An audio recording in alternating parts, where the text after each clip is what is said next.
Hello and welcome to another special episode of the podcast, the Show Up Dad podcast for tradesmen fathers. Today I have a very special guest. His name is Nathan Padilla. He works at La Familia Mental Health. Let me tell you a little bit about Nathan, okay? Lost in an ocean of drugs and alcohol, Nathan righted his ship when he became a father. Padilla is a Roswell native. He lived in Albuquerque at the worst time of his life. He was going nowhere but down, despite having good jobs in construction and retail because of a cocaine addiction and a drinking problem. But when his son was born 16 years ago, he became a new man. That was the catalyst for his change. At 29, he wasn't doing well at all. He was actually very lost, very confused. And the new girl he was with became pregnant. So join us as Padilla talks about his transition from being homeless on the streets of Albuquerque, New Mexico, to being the father that he is today and just helping other fathers and young men out there who are struggling with addiction. And I'd like to welcome Nathan Padilla. Okay, I want to welcome you to the Show Up Dad podcast for tradesmen. I'm super stoked to have you on here. Thanks for coming today, Nathan. In today's episode, brother, I want to just kind of kick things off by having you give listeners an overview of your story, both personally and professionally, if you don't mind. Well, thank you, David. Thanks. Greatly honored that you invited me to come on your podcast and share with your audience. And hopefully I can do some justice here. Again, Nathan Padilla. I'm down in Roswell, New Mexico, where the outer space aliens supposedly came. And that's becoming more and more of a factor on our news, right? You hear about those guys. So we have all kinds of aliens around here. And I where I am at today, as I tell people a little story just in through my educational walker. I do have a variety of education that just helped me do my jobs. I have an associate's in philosophies, ethics, and religion, and so helping people with moral value standard belief systems is part of my practice. I have another associate's in chemistry, so how things mix and match in the body. I have a bachelor's in biology pre-med, so how the human body, both male and female, works out is part of the work in here. A bachelor's in psychology, so the study of the mind, the good, the bad, the ugly that goes on between our ears. And my master's in social work. I was first a drug and alcohol counselor and then became an independent clinician. I've had a practice since 2007. And then I have what I call my PhD is in crackology with a minor in insanity. I'm a recovering addict myself. And that's sort of how I got where I'm at, believe it or not, in the story. I can say that, a lot of times addiction comes from trauma. Now, my early use of substances wasn't trauma. My parents, I give them a lot of credit. They had tough lives for various different reasons. And they pulled it together and said they wanted me and my sister to have a different life. And so they did. They moved across town from a lot of the other family who we visited on weekends because we loved them and we're no better. They just wanted some space so that they could implement a little bit different rules. And we weren't so easily influenced by the kids. And so the rules like you're going to go to school every day and you're going to do your best and you're going to get a reward if you have an A and you might get a punishment if you get a B type of stuff. So it wasn't fun, but I greatly appreciate it today. And I would say one of my struggles was always wanting to fit in. I think as youth, we want to be part of. And so I wanted to be part of the cool kids. And part of that journey started as young as third grade. I had a friend who lived in a higher end neighborhood and he was quite getting into stuff quite often because he was an only child and parents always busy working, had money. And anyway, he brings to school a large Marks-a-Lot pin that he had dumped out and filled full of alcohol. And so there's three of us and Marks-a-Lot pins used to be, at least they used to seem very long back in the day. Maybe we were just young, but he says, come on over here. So we jumped in a big tractor tire that was on our playground and and three of us tipped on that marks a lot pin and got a little buzz at in third grade. So that was my first interaction running into drinking like that for fun, and it just was fun. Nobody got in trouble, nobody got hurt, and it wasn't something that happened every day. You know, it was just sort of fun. And then sixth grade, an interaction with cannabis, with marijuana. A friend of mine, a good friend, his mother passed away, and at the funeral they were passing a joint around, and so just to fit into the crowd, I went with it and then found a new friend, you know. And so by sixth grade, I was already interacting with my friends and sneaking away to drink and smoke here and there, and but at home there was rules, and you know, and life was okay. My family, meanwhile, on the other side, you know, some of them by middle school were already slamming cocaine. Meth wasn't really a big thing back then. I'm not a young guy. A little, you know, 51. So I was all like, no, I'm not going to do needle, but I'll snort some. So by seventh grade, started snorting cocaine with cousins. But again, it was just a once in a while, not a daily deal. Fast forwarded into high school, you know, that just got to be more and more fun, but still under a lot of control. And my father had gotten a new vehicle, and said I get to have the old vehicle. So I said, what I heard though was I get to drive to school now and be the cool kid. And my you know, my Hispanic mother, enmeshed mother, said, "You ain't driving nothing yet." And I threw a bit of a fit, and so dad did his job, put me in place, and he takes me to school and says, "We love you." And I was mad. And, you know, I threw the tantrum like, "I hate you. You guys are ruining my life. You never let me have any fun." You know, the typical stuff. And my dad handled it well and dropped us off. And we had some troubles going on in the family, but nothing major, just mostly teenage stuff, mom and dad stuff, but nothing major. But my world changed that day. My dad went to work, and we found out later that he had trouble breathing, and they let him come home. And my sister had just left to school a little late and missed him, but he came home, laid down, and ended up having a massive heart attack and died that day. And no warning to any of us. My sister's the one that found him. I get out of school, ride the bus to some friend's house, and they tell me something's wrong with your mom. She's freaking out at school. So I hurry up and get to my house, and there's just cars everywhere. And I knew something was wrong because my mom's car was in the street, not in front of the garage like it always was. And so I run in the back, and my sister comes out and says, "Daddy's gone." And just had a big hole because I was arguing with them that day and said things that I didn't mean, but I said, and now I would never get to take them back. And so for that day, life started spinning in a whole different direction. And that's where, not shortly after the funeral, my cousins and friends came up to me and they said, "Hey, cuz, let's go over here and relax. We got some new stuff. You'll like it." And I was just numbed out from the world. You know, you just bury your father. You can't really remember a whole lot besides that. And they didn't tell me, "Let's go over here and ruin your life." They presented it in a good way. They said, "Hey, let's go try some new stuff." Yeah. And my cousin, who was slamming already in seventh grade, he wanted to get off the needles. So he had found out how to make crack cocaine. And he goes, "Here, try this." And I still remember I took that first hit, got the big head rush, and actually threw up. I remember wiping my mouth and saying, "Can I have another?" Wow.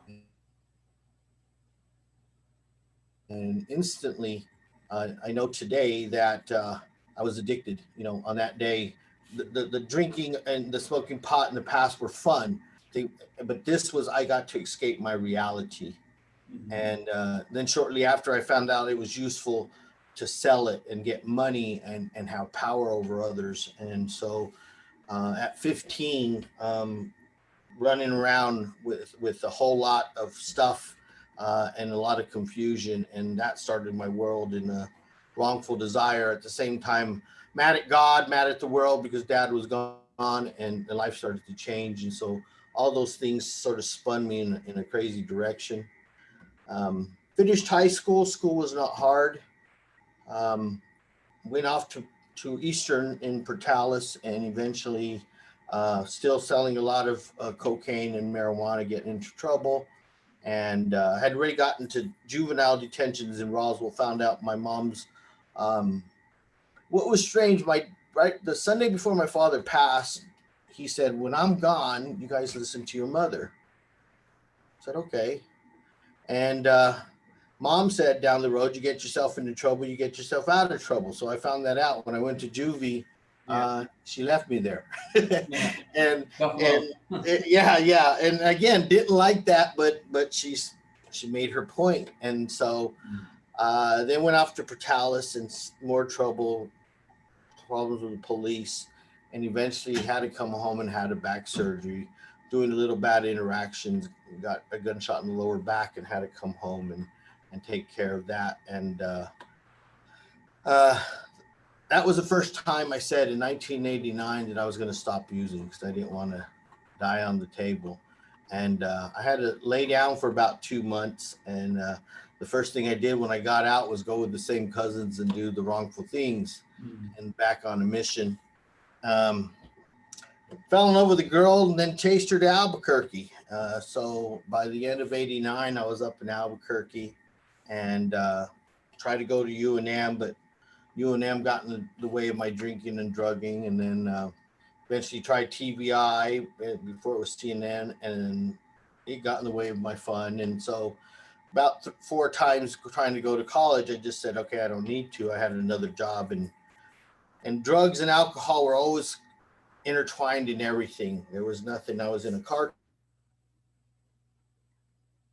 club called Special Dreams and built a fancy little Jimmy Blazer and just started running around with that in the world, doing whole lot of nonsense. But like most things, eventually I became my biggest customer, and the addiction started to go in a negative slant, and eventually ruined the 11-year relationship of the female I chased down there. No kids, 11 years, no children.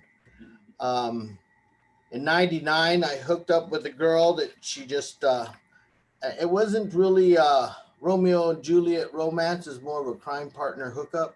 Oh, okay. And we were good friends, had each other's back, did a few nonsense things together. And then we just happened to hook up, and a month and a half into that, she says she's pregnant. And we were homeless at the time. I'd been homeless a few different times in that time frame, hustling off and down the Central. There, I used to live on Alvarado, right off of Central when I met her.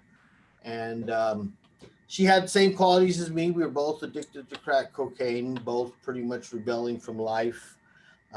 She had a couple of kids that stayed with her mom and stepfather, and I had no kids, so it just seemed convenient. But we were walking by the Coronado Apartments because we didn't have a place. We just sort of gotten thrown out where we were, couch surfing. And when she said, "I need to tell you something," I said, "What's going on?" And she said, "I'm pregnant." And all I could say was, "Okay." I didn't have anything else to say. But what was weird about it was I had a bit of peace there. I didn't try to run from it. I don't, which doesn't make sense to me because I wasn't hanging out for much of anything back then. No responsibility, just pretty lackadaisical, doing whatever made me feel good, and still very angry and lost at the same time. But she said, when she said that, I said, okay, and didn't question, is it mine or anything else? It just seemed like, okay. And now we didn't do the best of stuff because I already had some college and I knew we weren't behaving well. But we continued. I was a little worrisome what would this be doing to my child. But eventually, about a month and a half before his birth, got her to a safe place where totally off of substances, and my son was born. It was a crazy birth. We thought we were going to lose mom at the moment, but she made it through as well. And I had gotten us a place. And then at 28 days old, my landlord's knocking on my door, and they're there to take mom away on 3 felony warrants. And so she said, I'll just, we were on the second story apartment complex, bars on the windows. So it wasn't going to be an easy getaway. So she said, I'll go out the front door and you take care of your son. And so I tried to support her. She got incarcerated. She wasn't released out to me. She had to go to her dad's in Santa Fe. It just didn't work. And she ended up in jail again. And eventually she just went off in another direction. And she didn't give me any fight for my son, and I was really worried. She did get out and come, and her and an old friend that we used to hustle with did come and get money from me once. And I told her, I understand the game. I'm not mad at the game. It is what it is, but you're taking from your own son this time. And so we sort of split ways on that one. And so I've raised my son since he was 28 days old. I just fully committed to it. I realized mom wasn't going to be around. Now, looking back as a therapist today, I would have not suggested that if I was looking at me and her, that a child would be something good to put in that equation. I'd have thought that was the last thing to do. But God happened to know that she would leave and I would stay, apparently. And who knows, had she stayed, would I don't know. But she left and I stayed, and I took being a father as very, very serious job. I noticed at that time that my life fell apart when I lost my dad, and it gave me a purpose when I became a dad. So I was still highly addicted at that time and kept going through the motions. It was sort of had a battle. I had my son in one arm and I had a crack pipe in the other. And I'm like, okay, I don't know which one to let go of here. And eventually God made the choice. I got a 4th DWI arrest. So apparently I'm a slow learner, and had to go do some time. And it was on Memorial Day of 2001. We were having a barbecue, and I had taken this other girl to go get some friends, and it was just a mess. And I had to call my mom from jail like I usually did, not to ask for bond, but this time was to tell her, hey, I'm in jail, but my son's at a party, and I'm lucky I stayed in jail, because my mom probably would have killed me on that day. But she has this phrase that she used to tell me when I was younger. She goes, I always love you, but I don't like you most of the time. And she was not liking me that day. She goes, well, where is he at? I said, I don't know. If you go down, on Rio Grande and Rio Bravo, in that corner by Rio Grande High School. Luckily, my stepdad worked at Rio Grande High School for 25 years, so he knew the area. I said, just roll the windows down, listen for music, you'll find him. And that's how they found my son. I stayed incarcerated. I had to go to do a 90-day evaluation and stuff, and I got out when the Twin Towers fell. I was getting out on the house arrest program, and they started a new drug court place, and so I had an ankle bracelet for a year, a voice-coated heat sensor breathalyzer unit in my home that tested me 3 times a day for alcohol. And then the landlord was also the PO that lived on site, and he drug tested us every other day. So I had lost all my wiggle room. Yeah. And the only way I could get out of the place was to go to therapy, go to a 12-step meeting, or go to church. And I was still mad at God, so I wasn't really trying to go to church yet. And so I went into 12-step meetings and sort of found a place there. And I had already danced, because obviously it was my 4th DWI arrest. So I had previous educations with the system with the first 3 and many other charges. And at that point, I was just tired, and I had my son, and I didn't want him to be walking in my footsteps. So prior to that, it didn't matter who I was around, murderers, thieves, prostitutes, obviously, whatever. But but now I had my son and I needed to better things. And so he gave me that spark. And on the same hand, he didn't have a mom. She wasn't around. I didn't know where she's at. She eventually went into prison a couple of times actually, and had his little brother while incarcerated. So he has half brothers and sisters. I only have one. Mhm. And so at that point, I stayed in recovery from 2001, started my journey, finished my year there, and got a job, started to become halfway human again. And then moved back to Roswell 2003. My mom and my sister had gravitated back to Roswell. They had followed me to Albuquerque and came back. And so I went back to Roswell, where I said I would never go back, and met some pretty important people. Someone that really helped me with my spiritual walk. Pastor Mark Green was doing a faith-based 12-step meeting and got me into that, and that just really helped me untwist my mind and heal my heart from all the trauma. I was about 20 years in addiction, so from fun times making tons of money and all this other stuff till about the last 5 years in the deep dark of being homeless and hustling all damn day. My habit was about an ounce of cocaine a day, so it wasn't a small habit to feed, and then plus hers and everything else. So I don't try to give glory to all the nonsense we did out there, but people that know the world, there's a lot that has to happen to feed that kind of a monster inside of you. And you see all kinds of stuff, interact with all kinds of people.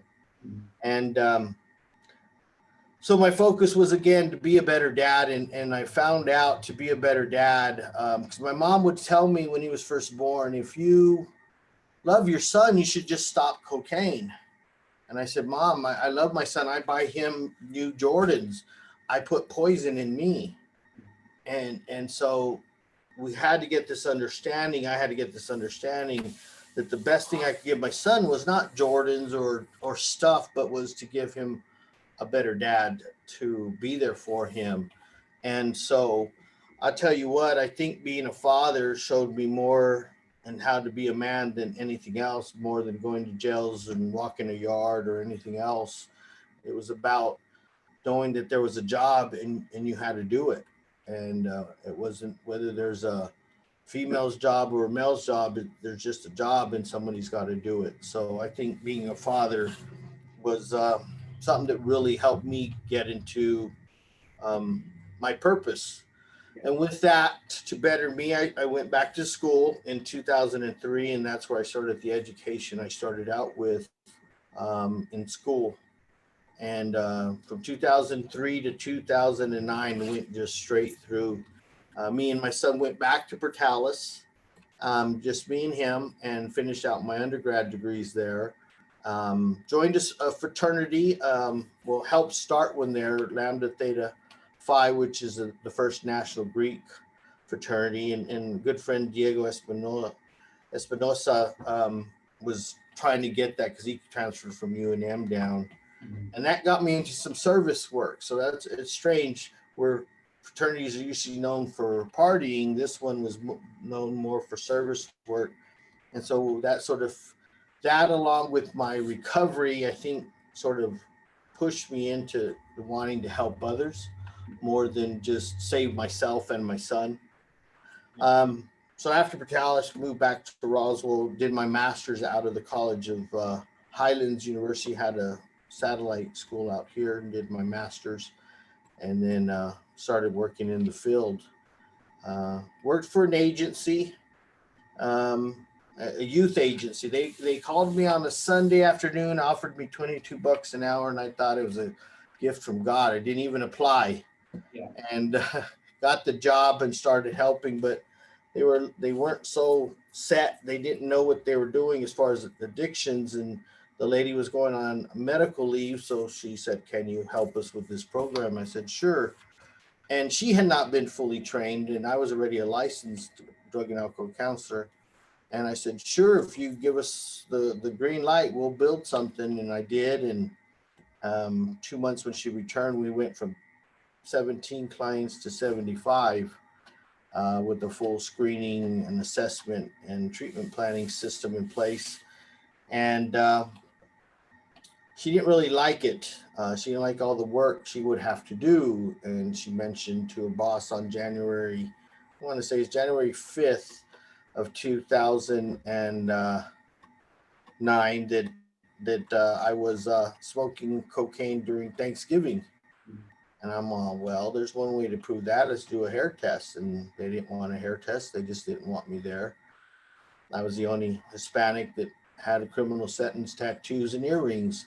And I was there most of the day and getting a bigger paycheck than them. And that's just sort of how it was.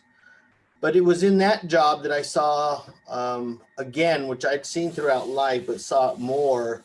A lot of males, a lot of young boys coming in to treatment, and not everybody having a dad and having all kinds of struggles. And that just sort of made my purpose as a dad with my son even more. We moved back in 2000 to Roswell in 2007. And when I would take him into school, because he got in trouble in kindergarten for just crazy stuff. And since then, I was his classroom parent, because I made it a point to be an active father. And so I go in every morning from kindergarten to 5th grade and walk him into school and spend the first 30 minutes in his classroom with his classmates and stuff. So I got to know them and who he's with. And then eventually, when he was in high school, I was working at his high school as well through the school-based health program. And I said, you and all your friends are going to come back and we're going to have a boys group. And part of my thought in that was so I can continue to influence this circle of friends, so they knew at least what I expected. And it worked out. Another thing me and my son always did when we moved back since 2003 was every Saturday, because I was working a lot. My addiction was 24/7 and my recovery was a 24/7. It was always busy. And so I lost that one job, but my mentor told me, since you don't play well with others, why don't you start an outpatient program? And so that's what I did, and didn't know everything I needed to do. So I just said, okay. And he helped me out with all the policies and procedures. And you would think the community would have been happy to get another service, because there wasn't any outpatient down here in Roswell. That's why he suggested it. But the good old boy system wasn't so good. Yeah. And they sort of pushed back a little. Who's this guy, and then they hear your record and all this other stuff, and they come up with these stereotypes and things. And so I had a lot of fighting back to do to just make the practice stand.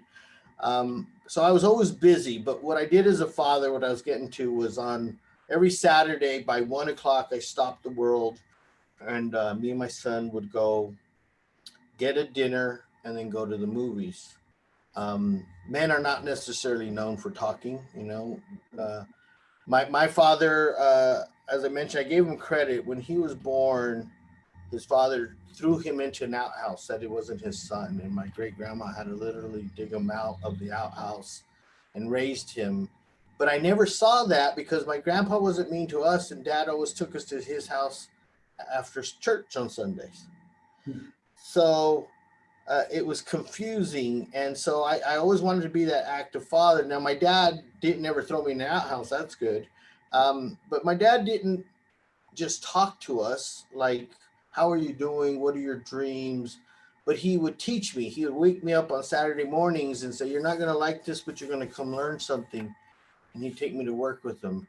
And he was right. I didn't like waking up at 5:30 on Saturday, but I did always learn something more than I thought, because he would take me to work and he'd say, this is how you build this, and this is how you fix this. And that's how we communicated. Wasn't this deep conversation about emotions, but it was about teaching me skills. This is how you drive. This is how you shoot. This is how you hunt. And the funny deal is, I learned more from my father today than I did when I was a young boy, it seems like, because I can remember the lessons, and that's a good memory I have of my father. And I wanted to do that for my son. So it started off with dinner and a movie with just me and him. And then I would start bringing these friends of his at a time. Excuse me. And we would take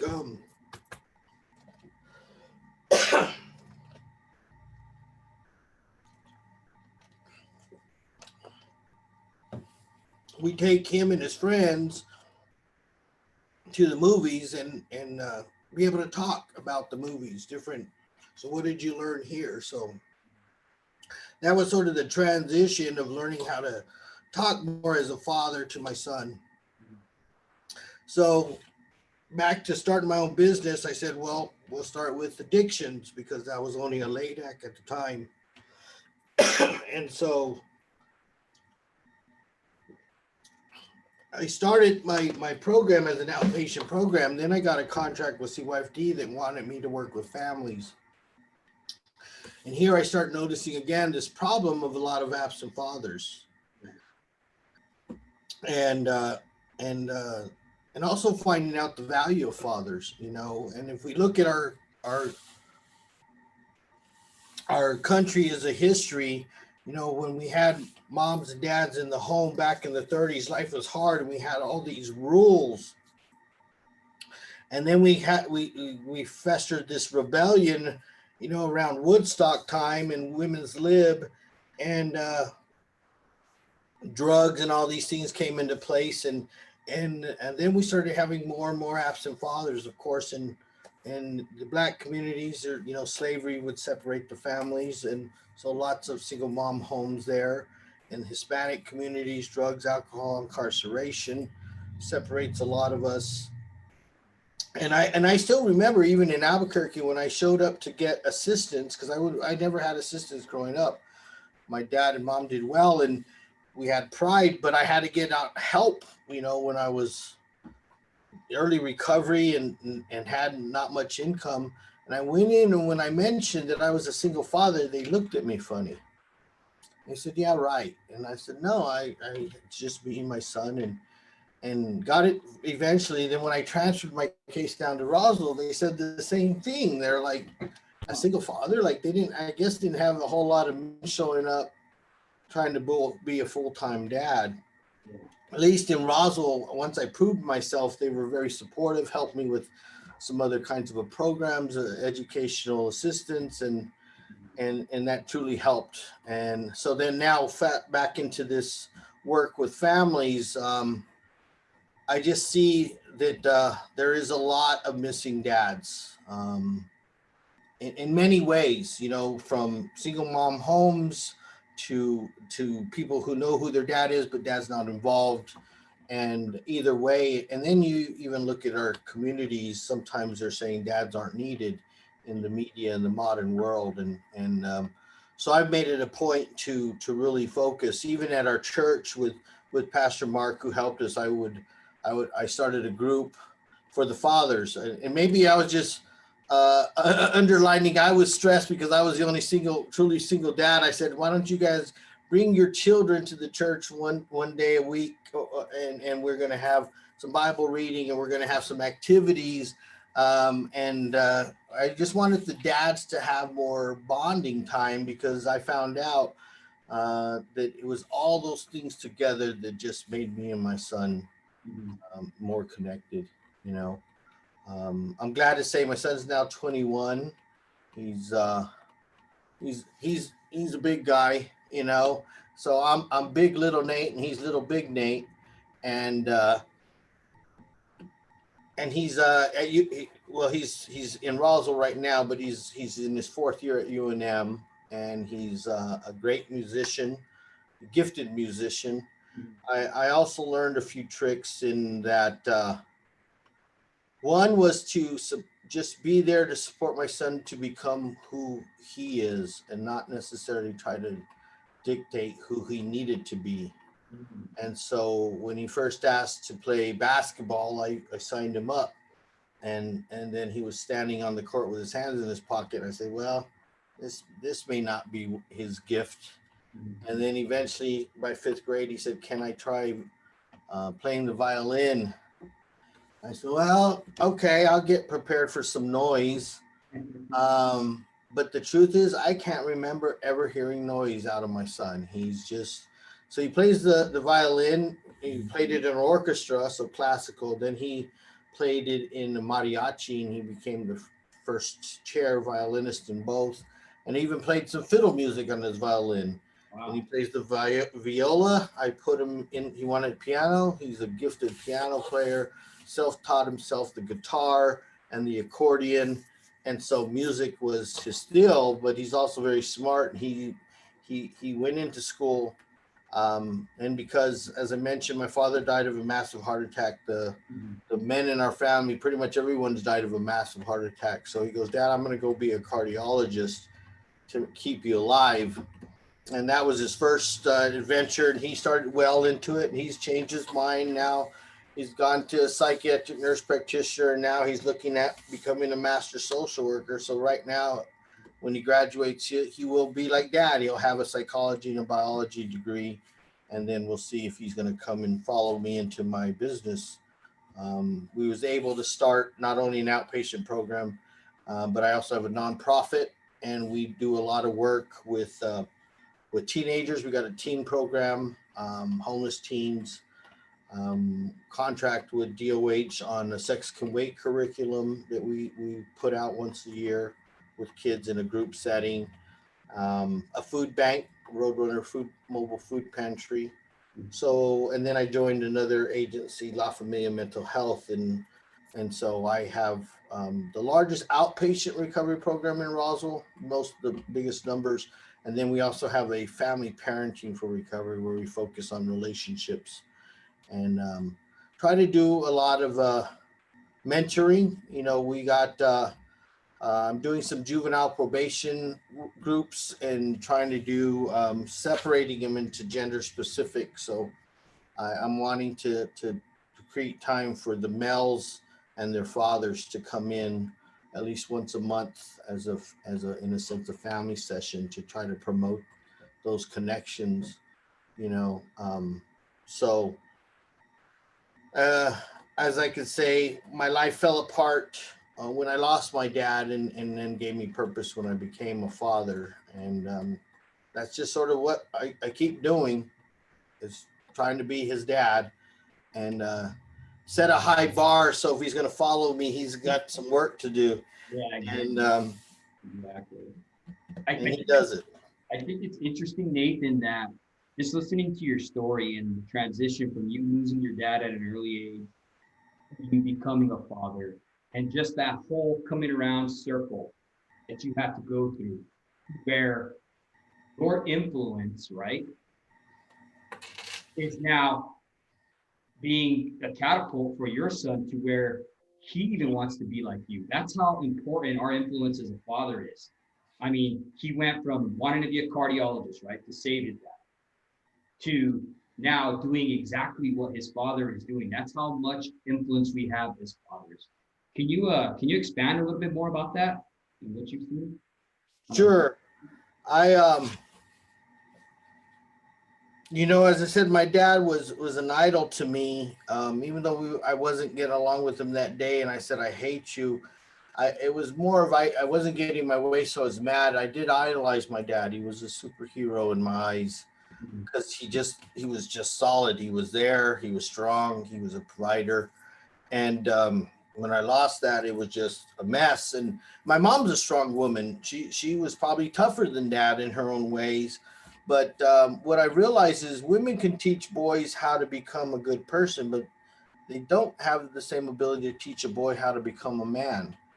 And it's a little different. Women, you know, through pregnancy and childbirth, they get outside of themselves and probably have a closer connection to an attachment to children. And dad, sometimes we don't even believe we're dad till we're holding the child, and a lot of them get confused and they don't know what to do. I know I work with the grads program out of the high school with teen parents, and every time I have a young father, especially if he has a little girl, I will ask him this one question. I will say, will you be okay if your daughter dates a boy like you when she grows up? And they've all said no. And I said, well, then you better change starting now, because you are the model to your daughter of how a man is going to behave. And so I've just been watching these things, for boys, if they're raised in a single home. And again, I'm not bashing women at all, because I really appreciate it. I see some really strong women that just go through the ringer, but because they're more nurturing, they tend to baby their boys, and they don't grow up, and they still throw tantrums as men. And so dads are needed there to sort of have that logic driven focus of, hey, you got to get up, you got to put in the work, and really show them how to go. And if you look throughout history, for boys to become men, there's always this like rite of passage, and it's not an easy one. If you looked at the movie 300, how they had to live in the wilderness for 3 days and fight a wolf, and Native American, you go on a spirit journey, and Africa, they're just crazy stories of what boys have to do to become a man.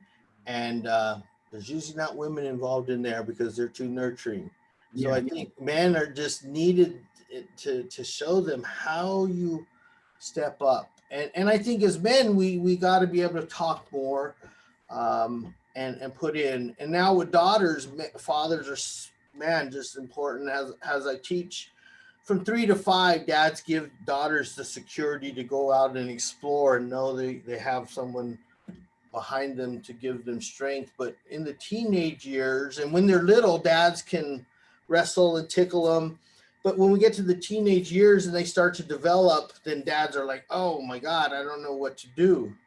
And because they're teenagers and girls, they tend to start going this way. And dads that don't know how to communicate are going this way. And that is another problem of absent fathers, even when they're in the home. Yeah. I had a young lady who was 15. She had worked with her dad for 2 years. Dad and mom were still together, yet she hadn't spoke to him in 2 years also. And I'm like, how does that happen? Yeah. But they just they never communicated. But I tell, like, back to the daughters, I tell the men, if you look at Maslow's hierarchy of needs, when it comes to the love, attention, and affection, they need a healthy man to show how he does that appropriately to mom, again, as that model of what she's going to see as normal. And if he's doing it, if he's saying, you're beautiful, we love you, then she's not so vulnerable to Julio over here on the other side of the fence that just spitting game over the wall, says the same words, but different meaning. Yeah. And so I see girls coming from what looks like a decent home, mom and dad there, they've got money, they've got jobs, and all of a sudden she's dating this crazy mess, And so we need strong fathers to show the girls how that they should be treated with respect, and to not give them all they want right away, And so dads are important in both boys and girls, in all cultures. So I really am a fan of that one, of dads showing up. Absolutely. No, I agree with you 100%. I think it's interesting that you talked about how they're from ages 3 to 5, right? You can wrestle with your daughters and stuff like that. That's kind of the position I'm at now. I have a daughter who's 14 years old. For the beginning stages of her life, I was on the road. I built power line. I'm a tradesman. I'm a journeyman lineman. Okay, so I was all over the place when she was real young. So it was just mom and my wife, or my wife and my daughter, and they were at the home. I would leave them here, and I would take off. So the beginning 8 stages of my daughter's early life were consistently with my wife. So now that she's 14 years old, and I've been home now for 2 years, I've been fortunate enough to be home, I see that I'm having to regain her heart, because I didn't have that influence. I like what you talked about, influence. Okay, And in order to have influence, you have to make that time, because time is influence. I think John Maxwell talks about that. Okay. And that's also a level of leadership. Influence. And we see that with you, just going through the process of what you're doing, and then your son seeing that level of influence, and then you being able to help him with his career, him seeing you and seeing that he wants to do something like his dad. And it goes both ways as well for our daughters. One of the things that I struggled with as a father was I like to drink, and I have this vicious cycle. Okay, I would drink, get rid of my problem, right? And when I would quit drinking, I would start chewing tobacco, circle, and that was my pattern. And it wasn't until my wife brought that to my attention that I saw that that's how I would deal with things. It was a pattern. I remember coming home one day, and I was working out in Texas. I came home. I had down to 6-pack of Shiner Bock, and I came in through the back of my property. And what I was doing is I was trying to sneak in the house to open up a beer, because my wife had a 6-pack of beer waiting for me at the house. And I didn't want her to smell that I was taking shots of miniatures and drinking Shiner. So I snuck in the back door, and I got a beer, and I started drinking it before I even said hi to her, before I even said hi to my father. So one day I'm out barbecuing. We have 15 acres behind my house of alfalfa fields. And I would be sneaking miniatures and throwing them over the fence. And the neighbor who was irrigating that year came up, and he had a 5-gallon bucket filled with Maker's Mark miniatures. And my wife knows that's what I like to drink. So he brought it up to the fence line, and he's like, "Are these yours?"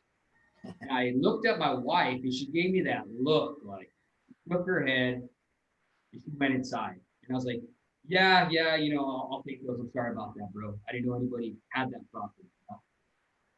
So I came inside, and she gave me that talk. Okay. She's like, "Look, I don't want to be a nagging wife. I don't want to tell you what to do, because it doesn't work. So, but are you going to be okay with your daughter smelling and getting accustomed to that smell that's on you? Are you going to be okay if she marries a man that smells like that?" And I tell you what, man, I tried everything from just reasoning and saying Jesus turned water into wine, and you know what I mean. I was a Christian then, and I would try to make up all these excuses. God says that it's not bad to drink, just don't be a drunk. But when she told me that, and she spoke that into my life, and just bringing that to recognition in my head, I don't know if it was what Dr. Carolyn Leaf talks about, how your brain, once it has a level of awareness, it starts trying to fix that problem. I think that's what happened for me, because that right there and then stopped me from drinking. And I haven't drank in over 12 years. And it took my wife bringing that level of cognizance to me, to where I was aware of the problem I was creating in my life. Can you touch base a little bit about that and how that works, or what you've seen? Well, we talk about a timeline, especially in my family parenting, that for the first 5 years, parents have 98% of the influence in the child's life, yet we have 0% control. Mhm. And so potty training should teach us that one, Yeah. At age 6, children are the most influential. That they usually are independent, as they will be, because they want to go to school, but they still want to come home, so nobody has more influence. But from 7 to 30, peers are far more stimulating than parents. Mhm. And so sometimes parents their kids want to go hang out with their friends all the time, and they say, "What, are they more valuable than us?" And it's not that they're more valuable, they're just more exciting because they've been staring at us for so long. Mhm. And so if you can remember those numbers, that all we do is influence them. We don't control them. Through them growing up, and this is stuff from Bruce Perry. Dr. Bruce Perry does a lot of good work with trauma. One of my favorite books is The Boy Who Was Raised as a Dog. and he talks about his case studies and how he met them, what happened to them, what's going on in the brain, and and then how he helped them. But he talks about brain development, and if you learn the brain, the first part that starts is the spinal cord, and from conception until 1 year, all its primary is loading in sensation, primary sensory. And so how mom's life is, she's the environment for our child. Um, if she's loved and cared for in a good relationship and eats well, then it's a nice warm environment and our child may be calm.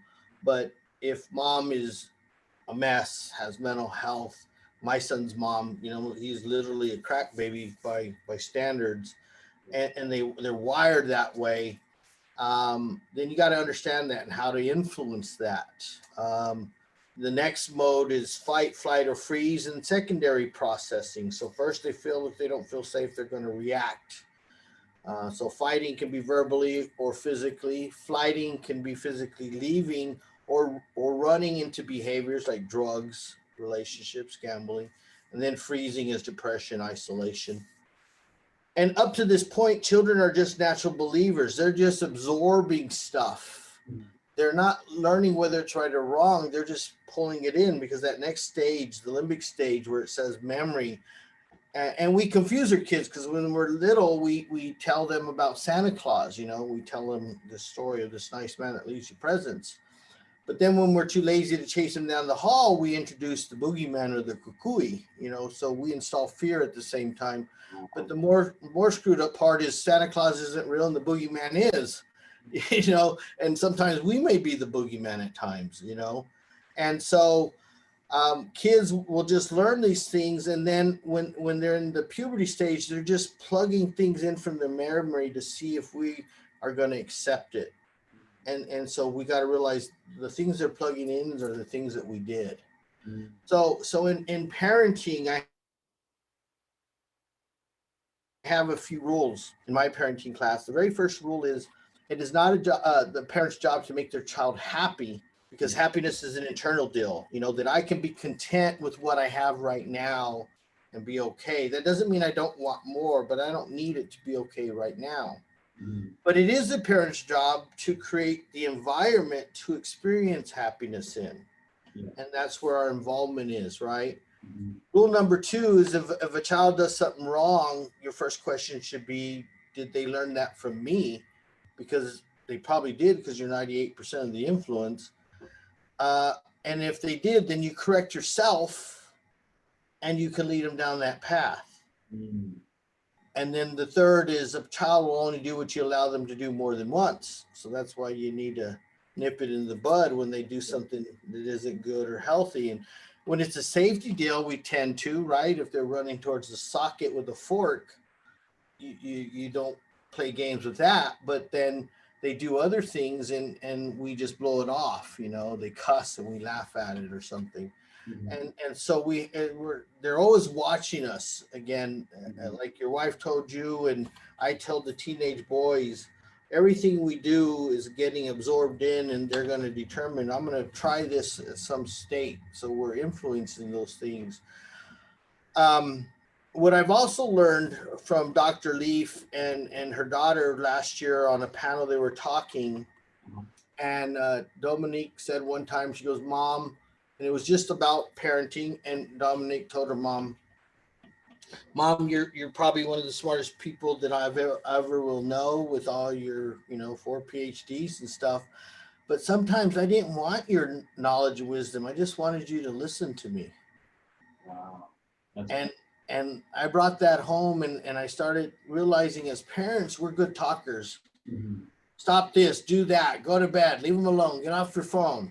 Right? So children actually learn about parents, because remember, first they can't talk at all, so they just hear us. So and now we can give them some confusing messages, because we can come home and slam the door and have a funny face and sit down, and they ask you, well, what's wrong? Are you mad?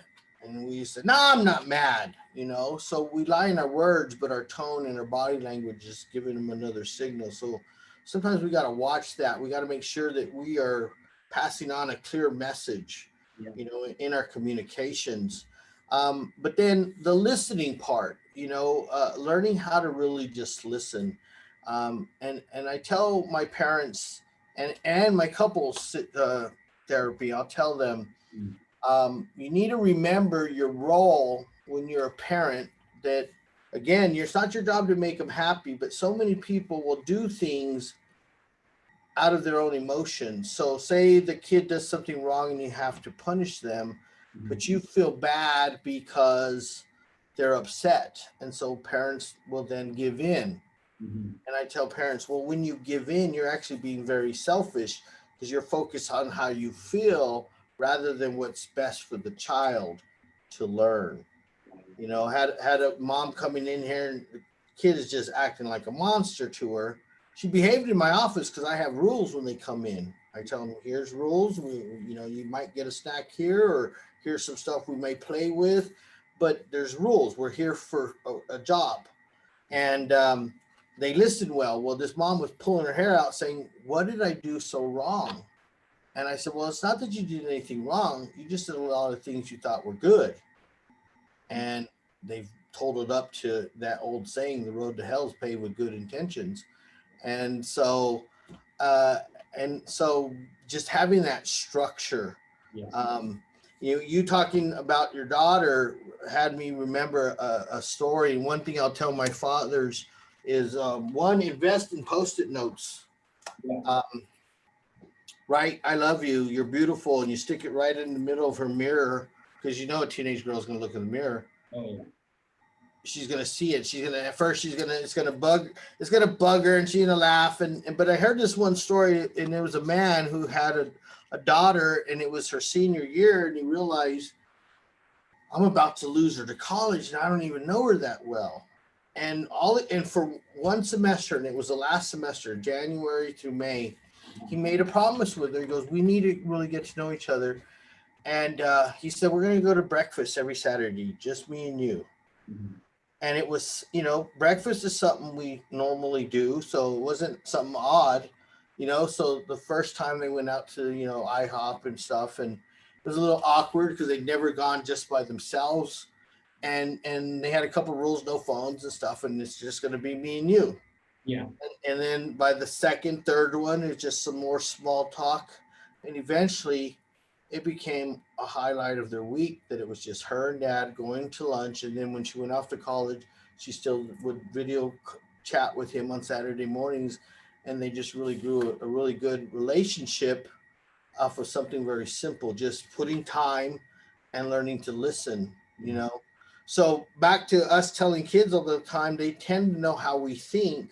And what I tell parents is, a lot of times we got to get ourselves out of the way. So when my son has done stuff, especially stuff that really gets me mad, because he's not doing what I want him to do, I get myself out of the way. And unless it's a safety issue, I don't have to talk to him right away about it, and if I'm still mad and I have this, and one thing I did learn from Dr. Leaf's conference this year, Dr. Henry Cloud was talking about boundaries, Yeah.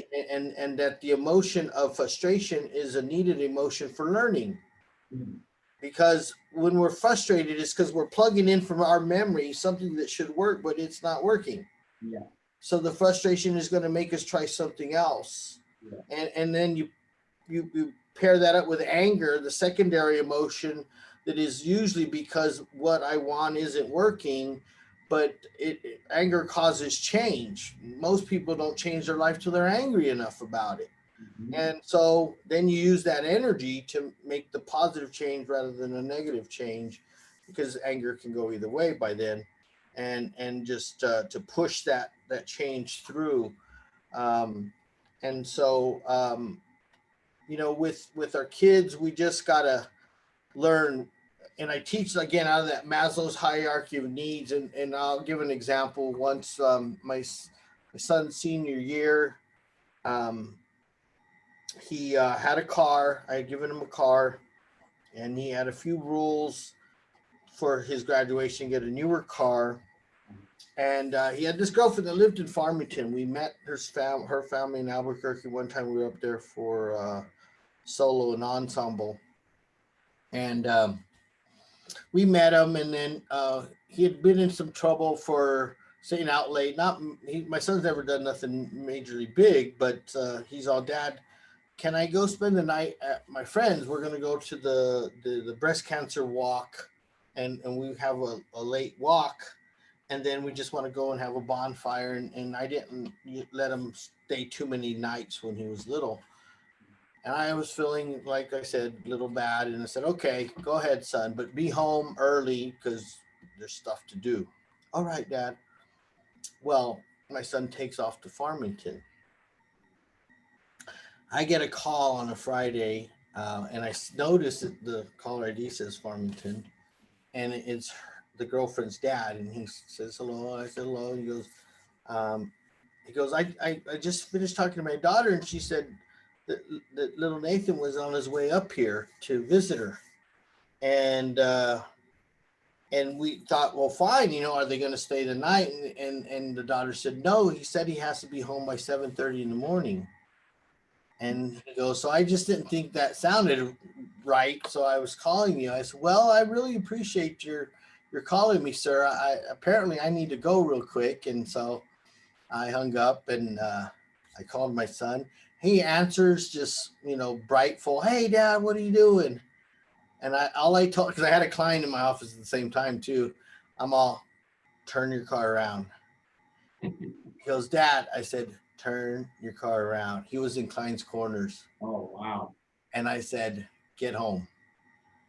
And Dad, I said, get home. And I hung up, and he's texting me, Dad, I love you, all this. And I'm all, love you too, get home. And I was so mad, but then I had like another 7 hours. I worked from 9 to 7 every day straight through with clients.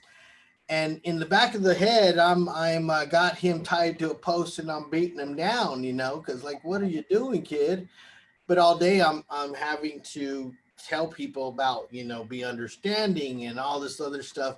So about time I get off work, I was tired of beating them in my head, Yeah. But I did tell myself, what do I need to do? Because my job as a parent is to teach them how to grow up and be a successful adult, not how to stay a dependent child, how to live without me, And so we sat down and had a discussion about what was wrong and why that wasn't okay, what he was wanting to do. But at the same time, letting him know that I understood. I've done plenty of stupid over girls growing up, Yeah.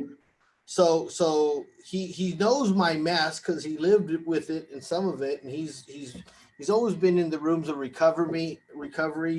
One of the 12-step mantras would be, you're only as sick as your secrets. And so I'm pretty open about stuff. And so we just sat and talked. And again, what I'm trying to get at is I had to get myself out of the equation, how dare him, this is risky, but then to try to really listen to what was he trying to do with this, and then to guide him. And we came up with, okay, here's your consequences. You're going to lose your phone for a week, but we're going to call your girlfriend or family and first thank them for calling me, because who knows what could have happened, and let them know that that we're not mad at them, but you're not going to have your phone for a while, instead of just taking the phone impulsively and angrily and cutting them off. And I didn't want to. And so we've just learned how to use that system that if I'm so angry that I'm going to have to yell, I better take a walk first, because then I'm not going to communicate what I really need to do, which is to be his dad and guide him how to be a successful adult in that. And so it gets hard sometimes, definitely. And then again, with partners, being the man, being the leader, again, not looking for the Mrs. Right, but being the Mr. Right in the relationship. But what do I need to do to be that Mr. Right for her right now? Which again is hard, when your feelings are hurt or whatever. And just to realize that feelings are going to come and go. And so another thing Dr. Leaf said last time was the process is think, feel, choose. And if people feel first, it sends you in a whole nother direction. Mm-hmm. You know, if you feel first, then all you're thinking is about how to fix that feeling rather than thinking about the goal and the outcome, which then will produce a different type of feeling. Yeah. And so, you know, influencing our kids, and one is correcting ourselves, getting ourselves out of the way. Mm-hmm. You know, I stopped smoking in 2009 as well when I had an EKG testing, and they said I already had scar tissue from heart attacks, and it was my cocaine addiction. I remember 2 overdoses, but I also remember that's what happened to my father, and I stopped smoking cigarettes that day. I already stopped drugs and everything. Just cold turkey said, okay, I can't leave my son the way I was left. And I know my dad didn't do it on purpose, but they said the primary reason for his heart attack was nicotine. Yeah. And then my son, he used to cry like, "You're gonna die, don't smoke," you know. So I stopped. My son started smoking not too long ago, and I'm all, hey, what's going on here? You used to cry when I did. I stopped because my dad died. I said, so come on, you're messing up the role here. Yeah. So I've put the pressure on him, and he's pulled back. I almost got him completely back off of it, but I said, no, he's not smoking cigarettes. He's doing the vape. I said, no, here's the education on that. You just need to stop. And so I almost got him there. But my change again is a powerful weapon. You know, that was something I mentioned on Dr. Leaf's video, and she liked it when I said, when I dig up my past and my learning, my stumbling stones and learning times, they become a weapon in my hand. But if somebody digs them up, and then it becomes a weapon against me. And so I just try to keep all the weapons away and safe nowadays, and face things. And like I said, learn how to stop first so that we're not yelling at people, you know, our kids and stuff. And my son has gotten very appreciative at times. Like, we have some good friends, and we go visit them, and how some people talk to their kids, and he goes, "Dad, I really appreciate, I never saw any of that," you know. Now he's a little entitled at times, and that gets my nerves, but you know, but he's not a bad kid. And I think when it comes to time, when the time comes, he's going to step up into it, you know. Absolutely. It's cool that you're already starting to see that in his life, fruit of that, right? You planting that seed and that level of influence. I mean, not only did you say something, you did something as a father. You know, you showed him. Do what I do, not what I, or do what I say, not what I do. You actually live. I think that's so important when we tend to do that as fathers. I know I'm guilty of it myself. We send a mixed message that will leave them confused. You know what I mean? When you're telling them you love them, but then you're yelling at them and you're harshly to them, we're sending them a mixed message. Now we're raising children that are confused, who in their 20s and 30s are seeking help when they should be raising their own children. You know what I mean? So I think that's amazing the way you said that. I mean, just one of the points that you talked about is stepping back and stepping out. I see that now with my daughter. I have to do that because you're right. You know, one minute I'm on the phone, you know, doing my podcast or doing meetings or whatever. I'm extremely busy, but then I'm turning around and telling her, "Hey, get off your phone." And she's looking at me with this bewildered look, like, "Dad, you're on your phone." Yeah. You know, and it's sending a mixed message. And I'm so glad you touched on that. Nathan, I know our time's gone pretty long here. I'm so thankful for you to be on here, brother. And I definitely want to bring you on here again. I want to do more work with you, brother. I think what you're doing is excellent. And God's really blessing the fruit that you're producing with this. How can people get a hold of you, brother? And it'll be in the notes too, but if you just say to our audience right now. Okay. Sure. And David, I look forward to doing more podcasts with you. We go to Albuquerque frequently, maybe meeting up and even doing some talks with you, and maybe come down and talk with some of our people as well. So very easily. My phone number, 575-840-1075 is my work cell. I don't mind putting it out because I've had moms call me saying, I found your card in my son's bedroom, or I'm sure it's written on the bathroom wall, and at least it won't say for a good time. It says, if you need help, call Nathan, right? So there's my number. I work at La Familia Mental Health in Roswell, New Mexico. There's a few laws down here. There's a La Familia Medical and a La Casa and all these, but it's La Familia Mental Health is where we're at. And then my nonprofit is Embrace Inc. I'm not on social media a lot. I just see a lot of stuff there. I have a Facebook page, but that's because my Unity Center, the youth program, to be the administrator of that, I have to have one. But the best way I would just say is call me again on my phone number, or even send me an email, nathanmpadilla@gmail.com, and I will respond. And I'm also the president of the New Mexico Addictions Education Network, and we're a group of professionals around the state that we help train substance abuse providers, and we do other talks. And so I have some colleagues in Albuquerque, Silver City, and we put a conference on every year. We're actually the second longest going conference in the country, the only to be beaten by Harvard. We just finished our 53rd this year. So so we talk on addictions. We, again, one of my passions is just life with being a father. And it's a job, it's an honorable job, and I just wish more would step up to it. And we try to just help them find a new way, so it doesn't have to be such a trouble. We see people just frustrated, it's hard. And I said, no, how you're going about it is hard. It doesn't have to be a hardship. It should be a joy, and it should be a pleasure and an honor. You're going to have some bumpy moments. I don't want to, my life is not perfect at all, but we stand together. I've been, from being the homeless lost guy, God's blessed me to where now I get to not only help my mom and her husband, I help my sister, and I help.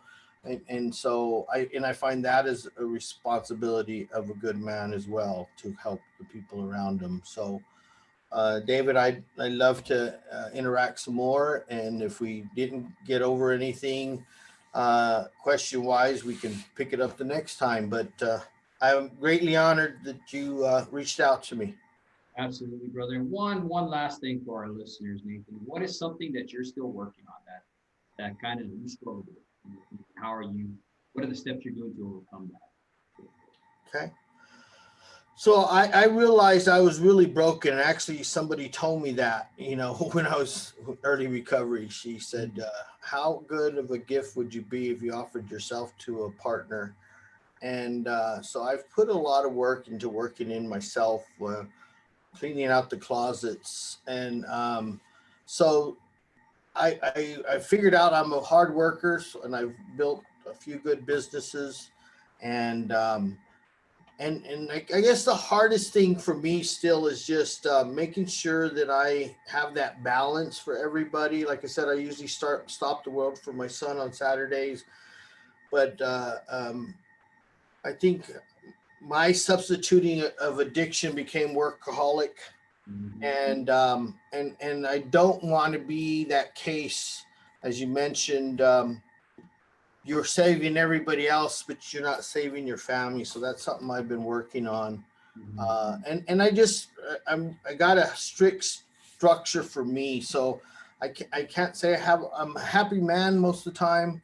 We're working on a relationship, and I've made it difficult in the first place to make sure it's going to work. But my first focus is still my immediate family, my son, my mom, my sister, and to keep that balance, I think is for me. I'm never going to be cured of my addiction, but I've put so much stuff between me and it that I don't struggle with the cravings or the desires. I see the problems every day in my office, And I've learned that I cannot own the successes or failures of my clients. I can just give them all that I have when they're in front of me. And so just trying to be that good father, that good listener is something I still work on, to listen. And for the most part, like I said, I feel really blessed. A lot of times I wake up thinking I'm dreaming, that it's really good. And so when I teach, I do talk about how we have our struggles as a family. They're just not fights anymore. They're just about, hey son, you need to get a job. You know, you're 21. Dad's not going to support you forever. You know, and you know, but I like I said, I'm blessed because my family's gotten closer, and we just have normal teenage challenges. And like I said, my son's not on drugs. He's not in trouble. He's a straight A student. So just trying to keep my head humble and focused and balanced, keeping that balance, you know, to stay healthy and not get too carried away with trying to save the world or whatever. So Yeah, and that's awesome that you recognize that. A lot of fathers don't even know where to begin. It's about that awareness, seeing that about yourself, that you have an addictive personality. So one of the addictions could possibly turn into work, becoming a workaholic. So you have this level of awareness now where you can start doing time blocking and managing your time. You know, that's one of the things that I do as a father engagement coach. You know, I try to help fathers to see the patterns that they're taking so they can have a cascading effect. You know what I mean? For positive patterns. You know, what I mean? Whether it be working out, what happens when you work out? You tend to start having all these different patterns that start to come out from that. You know, eating right, getting better sleep. You know, just different cascading effects that happen from that. And that could go for negative and for positive. So that's one of the things I teach my clients is being a coach, you know, being aware, you know, seeing these patterns, writing them down. If you don't have a vision, you know what I mean, you're not going to see them. The Bible talks about uh, how my people suffer for lack of knowledge. And it also talks about having a vision and write it down.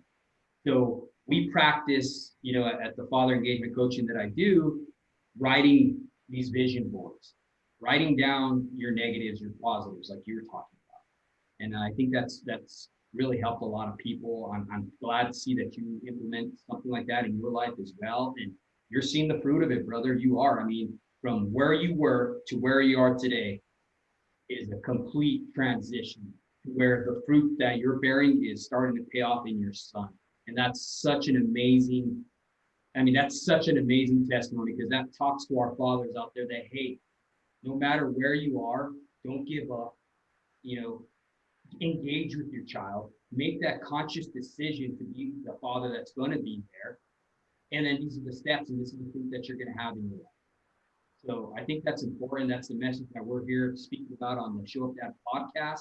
Life isn't hard, or life is hard, and I like what you said, actually. I'm going to quote you. You said, life is already hard, treat me hard. You know, I heard you say that on Dr. Carolyn Leaf's too, and I thought that was amazing, because it's true. Life has the tendency of kicking our butt, man, if you let it. So, you know, work smarter, not harder, my father always taught me. So I thank you, brother, for being on here, and you're a blessing, bro. And I know our audience is going to really enjoy this message that you brought. well, and then with like modern technology today, this doesn't make it hard. One last, I will say, I guess fatherhood is something. I went to Europe 2 years ago. I just came up with this trip, and I went to Kiev, Ukraine, and met some friends up there. But I traveled all by myself. But even when I was there, I somehow, between this thing happened, I got interviewed on a TV station about a successful single father. And it's strange. Everywhere I go, to me, the father part comes first, and then the success. And I'm also glad to say, my mom's saying she's adjusted it a bit, because she still loves me, but she likes me most of the time, because she doesn't have to tell me what to do anymore. I'm already doing it. Yeah. And I think if we just listen to our elders and and we spend time now to share that. As I tell kids and parents, family rules aren't about being mean and sucking the fun out of them. A parent should be able to communicate the value of that rule to the child, and through that they create that relationship, and eventually the child will follow the rule, not because of the consequence, but because of the value of the relationship. And so just continuing to work to not get our heads in the clouds, but to stay focused on ourselves. And when you said, I know one thing, God, when I got that 4 DWI, he said, you're not going through the purpose I created you for. So he separated me from the world to make me different. And then at some point he re-entered me into the world to make a difference. And that first had to start at home. And then he's blessed me to carry that into our community. And but I can't forget the home, and that's where, to me, the balance is. So Amen, brother. Well, thank you for being a part of this show, man, and thank you for making this podcast what it is. I think, brother. well, thank you for having it. This is definitely, I could see that this would be something very needed in our communities, just so men can understand, someone take the pressure off, take the game away, and just show up and be a dad. You don't have to have all the questions, but you just got to have the heart to find the answers with your kids. I love that. So, you got to have that heart, bro. Well, Yes, thank sir. you, Nathan, and have a blessed day, brother. You too. Thank you very much.